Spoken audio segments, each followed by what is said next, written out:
Hi, I'm Dr. Ed Teo. I'm from the Police Medical Office, and I'm going to answer some questions about the medical standards for recruitment.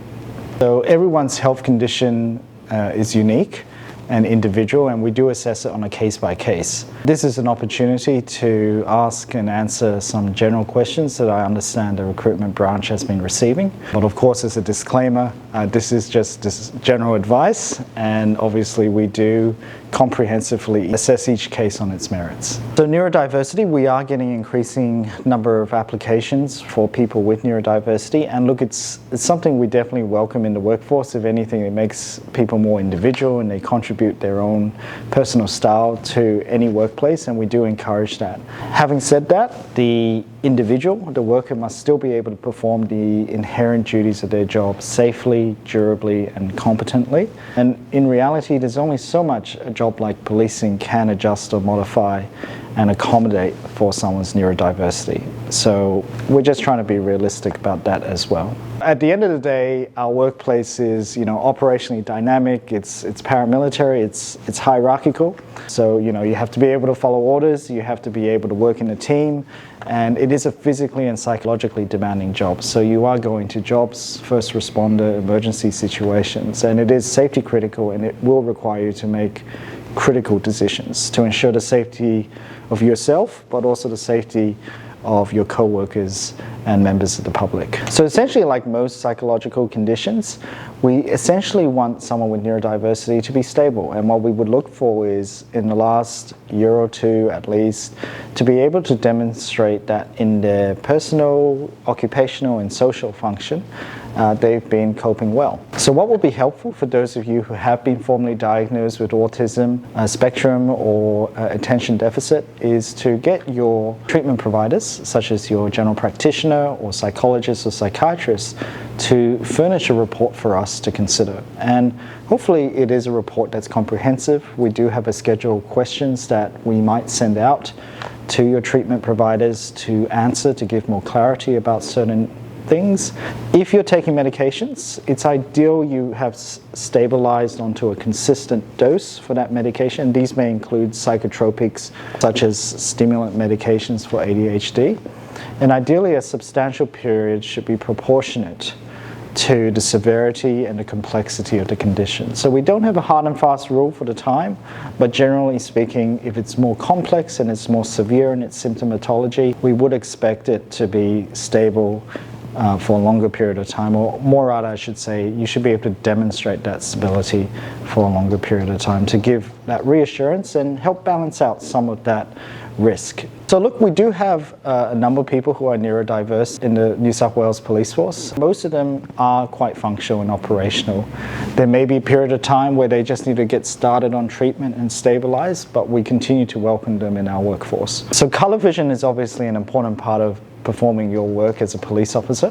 So apart from in terms of your vision capability, apart from looking at visual fields, visual acuity, we also look carefully at your capability to see colour. The way that we assess colour is in a tiered fashion. The first tier is you do what we call Ishiharas, which is really a book of plates that we go through that screens for any colour deficiencies. If you don't pass that, we have a second tier test, which is where you get referred to a optometrist who specializes in color vision assessments, and you will undergo some more specialist tests such as the D15 and the Lantern Farnsworth testing. There's a third tier, if required, where you'll undergo a practical color vision operational assessment if required. So epilepsy or seizure disorders, provided that it's well controlled for a substantial period with or without medications, is something that we look at to see if someone would be compatible or appropriate to recruit into the police force. It largely depends on the type of the seizure. So we're very similar to the commercial standards, the Australian Fitness to Drive guidelines. Essentially, anyone who's had a seizure by default should wait at least 10 years without any seizures, so a seizure-free period, before joining the police force in an operational role. One of the key things is obviously people who have had epilepsy, apart from demonstrating that 10 years, should have had some point a scan of their brain. They may have also had an EEG, and ideally a letter from their neurologist attesting to that stability. So asthma is a condition that's potentially acceptable in the police force, like most of the things, as long as it's stable. So generally we consider stable as something that's well controlled and compliant with your puffers and with your asthma action plan that you've had with your GP and or respiratory physician. In certain patients, we may require them to get further tests.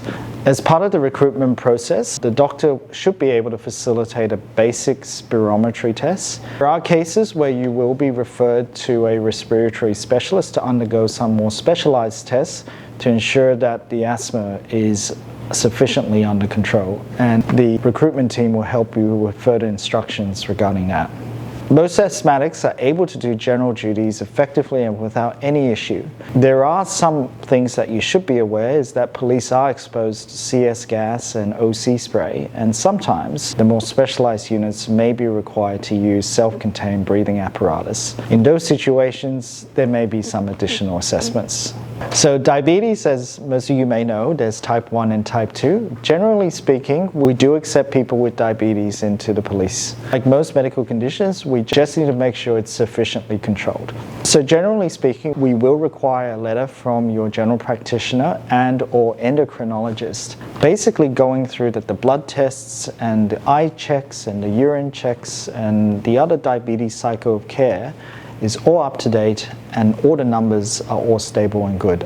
Most importantly, we also need to make sure you haven't had any blackouts in context of your blood sugars getting really, really high or really, really low, and that you have been taking the medications, you're compliant to it, and there are no significant side effects. So hearing is obviously a very important sensory function for police officers to be able to communicate, hear and listen to their co-workers, their teammates, members of the public who they are communicating with, their radios, and so on. So it's important that people applying for the police force are able to hear adequately in both their ears. So we assess hearing in a tiered approach. Just know that we test you without any hearing aids, and then after that, if needed, we also get you to do what we call a speech discrimination test if required. But the final tier is we also do accept people potentially with hearing aids, provided that you meet the hearing standard with them. So policing is obviously a very physically demanding job. It's almost comparable to a contact sport.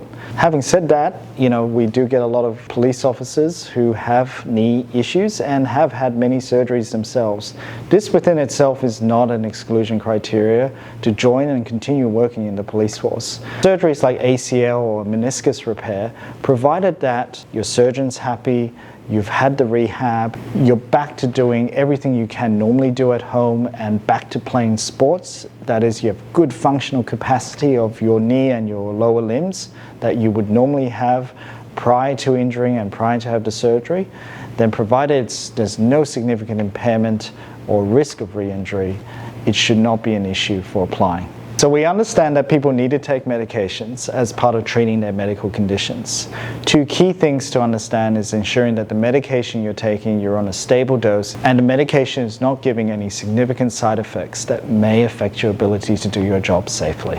The second thing is making sure that the underlying medical condition for which you are taking the prescribed medication is also adequately stable and well controlled.